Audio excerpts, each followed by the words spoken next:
Local programming on KRWG made possible in part by viewers like you. Thank you.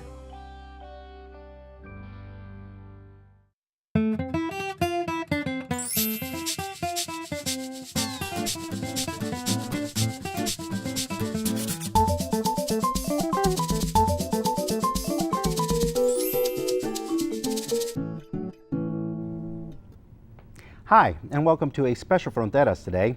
Today we feature Rolando Arrieta, who is Manager of News Operations at NPR. He also is a Senior Production Trainer. Rolando has produced countless documentaries and features and was part of the producers team that won a George Foster Peabody Award for the series Making the Music with Wynton Marsalis. Rolando is recipient of the Fulbright Distinguished Award, and Rolando was also a former employee here at KRWG and an alumnus at New Mexico State University. Rolando, welcome to Fronteras, and welcome back to New Mexico State and to southern New Mexico. How long has it been since you've been here? Well, thank you for having me. It was in December of 1988 that I drove away to Washington, D.C., and so that's how long it's been since I've been Since back. 1988. What changes caught your attention as you drove in a couple of days ago? Yeah, the big theater building right on the corner of Espina and University, you know, the Herschel Zahn Theater is gone, and Milton Hall looks exactly the same. That's Milton Hall stays the same. Yeah, and what else? You know, just like the shops along University, there were very few of those back then, and so it was interesting to see there were more shops there and places Now, to you eat. graduated in 1988, but you came to New Mexico State through the University of Texas at El Paso. Right. How did that come about? What brought you to New Mexico State University? Right. So I started my college career at University of Texas at El Paso, pursuing an engineering degree, a civil engineering degree, and I realized after a short while that the math, the calculus, and the advanced physics and chemistry and those types of courses were a little too much for me to handle. I was a liberal arts guy, and so I decided to switch my careers or my major to communications, and in that I did some homework about NMSU, and I decided to switch to NMSU because there was more of a hands-on program at the time, being able to work at the TV station and at the radio station. To me, felt like it was good use of my time, so I applied and just drove up the street. So you majored in communications, but you also minored in theater. That's right. I minored in theater production. Mark Putman and Jim Billings, who I actually met yesterday, and we walked around the campus yesterday and caught up, were two of my mentors. And I learned a lot in theater production that helped me get my job at NPR. Let's talk about that, because when we meet with students here at New Mexico State and we talk about the possibilities that are out there for them, and we highly encourage them to come in to KRWG and all the opportunities that are here, you literally took advantage of everything that was before you. I did. I think within the first semester of being at KRWG at NMSU, I applied for a job at KRWG Radio, and I was under Colin Gramatsky, and Bruce Bergathon was my boss at the time, and he took me under his wing, taught me how to produce the promo carts, how to do tags. You would hear from the network, you would hear tonight on All Things Considered, blah blah blah, and then you would hear my voice saying, "Listen to All Things Considered here on KRWG FM," and I did some hosting at night. I hosted two nights a week a jazz show called Over the Rainbow, and I don't know if that's still part of it. No, it's still no. Okay, well, Over the Rainbow, and so that I got a lot of experience, in learning. I ran the All Things Considered board during All Things Considered, and I learned a lot about the public radio system. But at the same time, I was minoring in theater production, And it was there where I learned how to edit analog tape. Like back then, we didn't use computers. It just feels like kind of dating myself by saying it's definitely old school. Yeah, it is old school, but we used analog reel-to-reel, and we would put the tape on a little splicing block, and with the one-sided razor blade, we would cut the audio and splice it together. That skill I learned in the theater department, in the sound department, and it was, and like I said, when I got to NPR, or when I was interviewing for the position at NPR.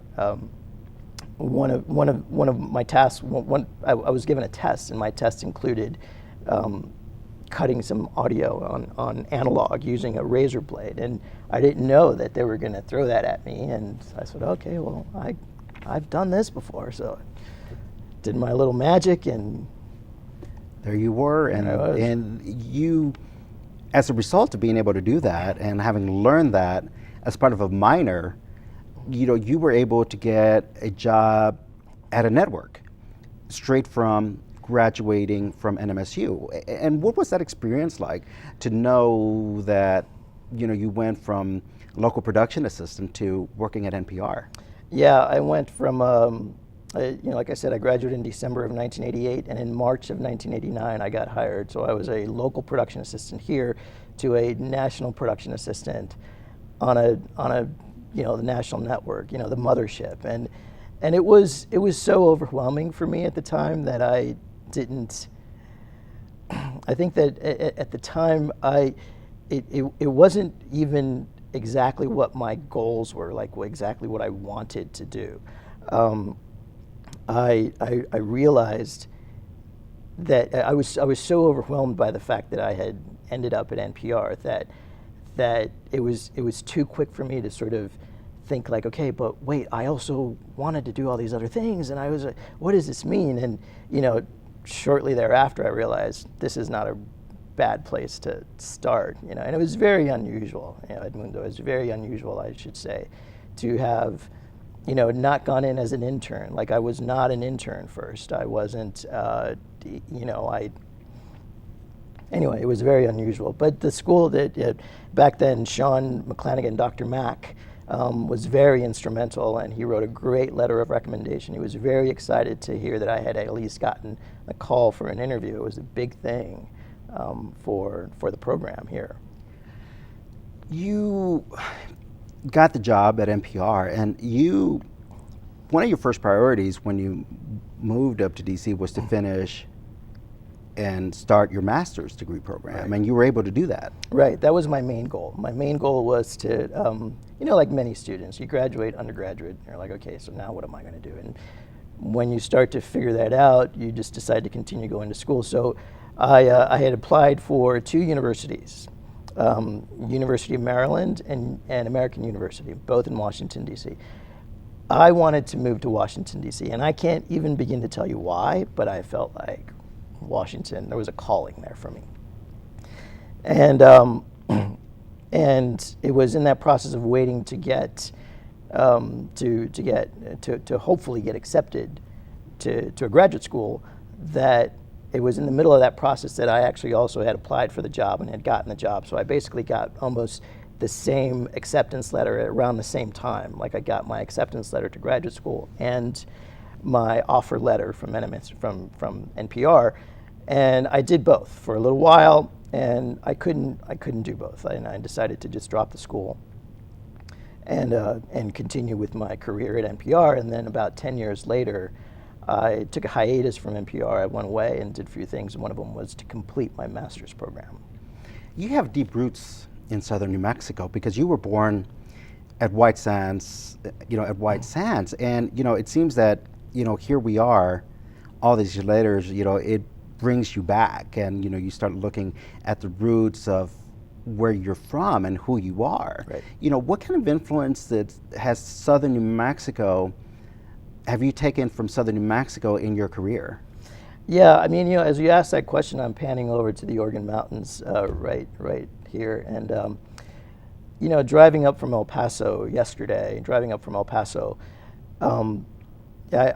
I did, they call this the land of enchantment for a reason. I mean, there is a magical feeling that you get here. And I don't know where, like there's part of me that just feels connected to New Mexico. And so, you know, how have I taken that, you know, to my career out in Washington, D.C.? You know, I don't know. They're like completely different worlds, you know, and so I really enjoy, you know, taking a break from that world and just coming over here and just taking it all in. I was in Mesilla, you know, having a coffee in an outdoor patio and just, you know, enjoying what you sort of that, you know, that world that you experience when you're out here. Now, you were here in this area at El Paso for the National Association of Latino Journalists.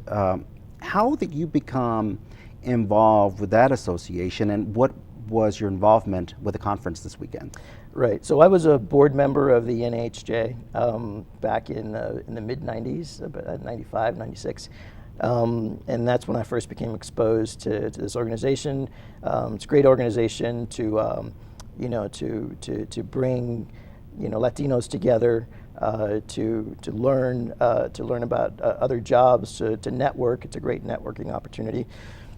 And they put together a program with the UTEP Alumni Association. It was an NAHJ regional conference that focused on Latinas specifically and the role of the Latino vote, you know, in this upcoming election. And in that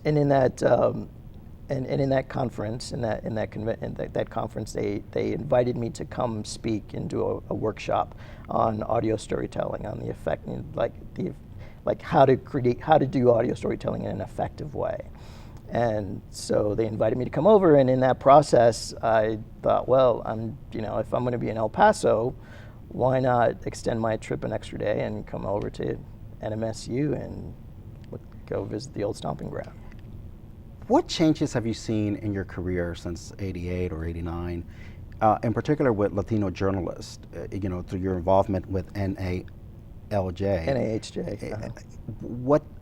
What changes have you seen with these up-and-coming journalists that have, you know, started their careers through being involved with that organization to today, and, you know, teaching them about audio storytelling, you know, that art form? Right.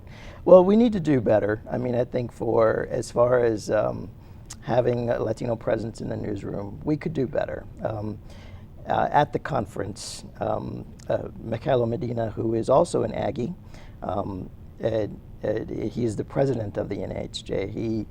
He mentioned an alarming statistic, which is that back in 35 years ago, when the NAHJ had been found, when they founded the NAHJ, there were about 4% Latino managers or Latinos in the newsroom, and today it's 5%. So that's you know, there's not much change there. You know, at NPR, we you know, NPR believes in diversity in a very strong way. We actually have a robust team who tries to recruit, or who's making an effort to recruit Latinos. But it could be better. I mean, all around, we could do better with that.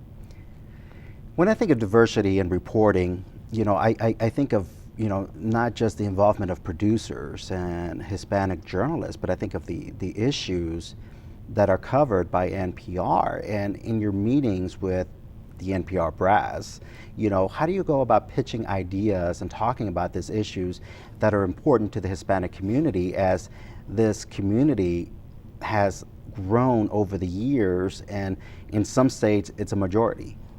Yeah, it's a very good question. And you know, the meetings, the editorial meetings that we have in NPR are open. They're anyone is able to go to them, and we have a very strong team that's focusing on the election, and they're very well aware of the fact that the Latino vote is going to be very influential. And so yeah, so it is something that has to be routinely, you know, we have to just stay on it, like every single time, like whenever you see that there's a story that, you know, whenever there's a weakness somewhere, it's just like stay on top of it and say, hey, you know, we have to make sure that we pay attention to the Latino vote. It's like it's something that doesn't necessarily just happen automatically, right? There's this constant sort of, not so much nudging, but there's this constant, paying attention to the fact that we need to continue to pay attention to this segment of the population. I remember back in 1994, I had the privilege of attending a Minorities in Reporting workshop conference in Washington, D.C. And back in 1994, we were talking about the issue of Latino voting and how it was going to make a difference in the upcoming years. And this was long before any other networks were talking about this issue, and their NPR was saying, this is something that we need to keep an eye on. Right. And I think that's one of the things that I've always respected about public media and being able to look at issues like this, because the Hispanic population, again, it's going to make a difference, in particular with this upcoming election. Yeah, absolutely. And it's the journalism, right? That's the journalism that comes first, and it's the reason why a lot of people turn to us for news and information, is because we, first and foremost, it's the journalism, and that applies to everything, to every issue, including Latinos. What do you say to young Latinos that are considering a career in journalism? What advice do you offer? What do you talk to them about the importance of really sticking with working in journalism and being aggressive, because jobs in journalism aren't that easy to get? Right. Yeah. No. It's a tough world out there. I mean, I'll admit that. As a journalist, and when I go to these conferences, sometimes I find that there are instances where I'd like to make sure that it's important for young journalists to know that it's first and foremost about the journalism. It's first and foremost about, to make sure that you are, being fair and objective, and have balanced reporting, every single time, and to be skeptical, and to put that in front of everything that you do is really critical.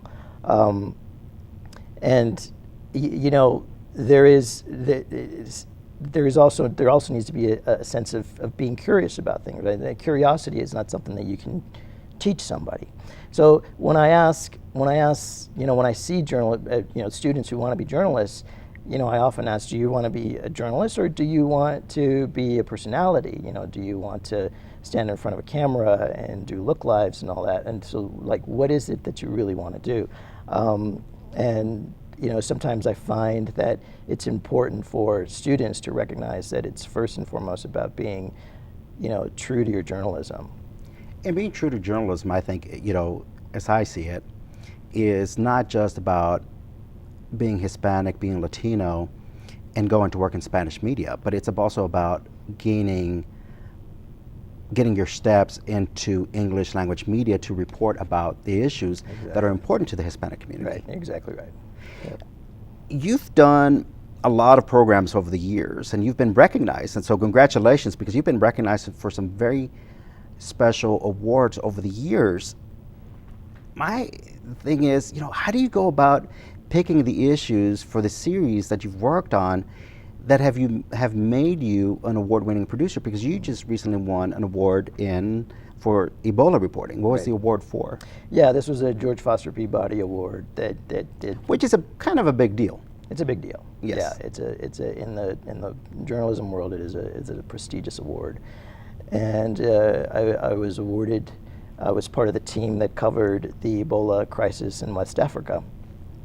And that, for me, in my 20+ year career in public radio, was by far the most challenging assignment that I've ever done. Why? Because it was the first time that I was going into an environment that was that provided a lot that had a lot of challenges in how you did, and you had to go in there and report the story with a lot of challenges and obstacles and fear and concern and uncertainty and being overwhelmed by information and managing a team, because I was the producer in charge. I was on the ground producer in charge for the team that was there.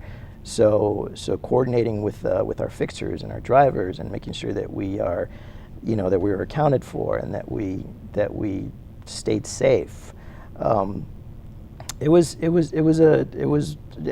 challenging because you had to stay on it the entire time. It's like you rarely slept, and it was a 14-day assignment, 14 days, and you were just exhausted when you came back. And it was during the time that there was a lot of fear in the United States. There was a lot of fear about Ebola. We were in West Africa when the story broke about the nurse in Maine who had been followed by the police, and then there was a doctor in New York who had symptoms, and that sort of created this widespread panic. And we were returning to the United States right around that time, and so there was getting back into the community and sort of managing that. And I have a family, my wife and 2 kids, and they went to school, and so it was sort of managing all of that, and whatever fears they might come with someone who had just gone to West Africa was pretty challenging, but it worked out. Everything was just fine. What I always talk to students about and talk to people about is, like, there's so many sides to a journalism story that you hear on the radio. There's the on-air reporter, there's producers, and that's what you do, and that's what you've specialized on, is right. being a producer. And what goes into that, because you have to do a lot of the groundwork right. for the journalists themselves, and That's you right. too are journalists, of course. Right, exactly. The producer is, another way to describe a producer is the behind-the-scenes reporter. You are there to collaborate with the reporter when you're on assignment, and particularly for tough assignments, for big assignments like about 4 weeks ago, I was with a reporter in Puerto Rico to cover Zika. So it's like I've got like this thing about these big stories about viruses, diseases and viruses. Yes. But yes, you're there to collaborate with the reporter on the story. So you and the reporter are working together in crafting the story and doing the reporting and interviewing people. But you're also in charge of all the logistics, all of the on the ground logistics. From hotel reservations to just contacting people, making sure that you've got people to speak with, making sure that you understand the lay of the land. In a place like Puerto Rico, it's not as, there are more means, there are more services that are available to you to, to do your job. In West Africa, in the middle of a world epidemic, it was considerably more challenging. What other issues are you looking to cover? You've covered 2 major issues in the last several years. What's on your checklist? What's on my checklist? I don't. I've been away for a few days, so I don't know what I've got waiting for me. But we're getting ready to move into an election cycle. And we're to the conventions. We got a few more primaries, and then we've got. We're going to cover the conventions, and then following that, we're going to go into more election coverage. So I don't particularly know what will come of that, but my guess is that's probably where I'm going to spend most of my time. You are bilingual. I am bilingual. And, how has being bilingual helped you in your career, and where do you see being bilingual helping you in the future? Yeah, that's a good question. I haven't used that asset as much as I probably should, I would say only in the last couple of years, particularly with social media, and being able to tweet or to write a Facebook posting in Spanish. It's sort of where I use my Spanish more. I have found that it has had an impact. I think that it sort of becomes another world in and of itself that I wasn't really paying attention to earlier, and I probably should have. But it is a huge asset. Anybody who questions whether they should be bilingual they shouldn't have that question. It's like being bilingual, and particularly English and Spanish in this country is highly important. And so over the last year or so, I have been a little bit more involved with with helping people, report stories and making sure that they are reported in an objective way, so that it's not done in such a way that there's some tone deafness to the way it's being reported. And I see that happening more and more, and that's particularly because I have, I'm leading I don't lead, but I've coordinated a small group of NPR Latinos, and so we are a little bit more organized, and we talk among ourselves, and we share story ideas and that sort of stuff. And I think that's important because, again, as we look to do more coverage at NPR on these issues, to have somebody that knows the language and knows the people really makes a difference. Right. And one thing there was a project that I worked on about 6 months ago, which is an internal project.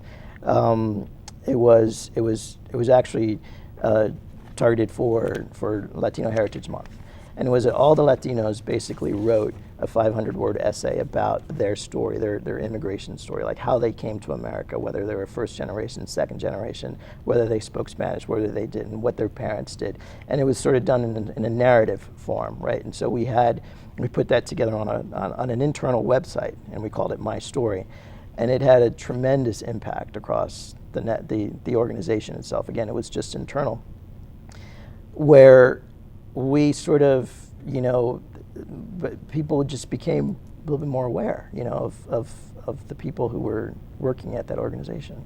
Rolando, it's been a pleasure to have you here back at NMSU, at KRWG, to welcome you back and to say thank you for all that you've done to represent the New Mexico State Aggies so well at NPR and throughout the world for all that you do. Right. So thank you for joining us here at Fronteras. Edmundo, thank you for having me. Thank you for joining us on Fronteras. I'm Edmundo Resendez.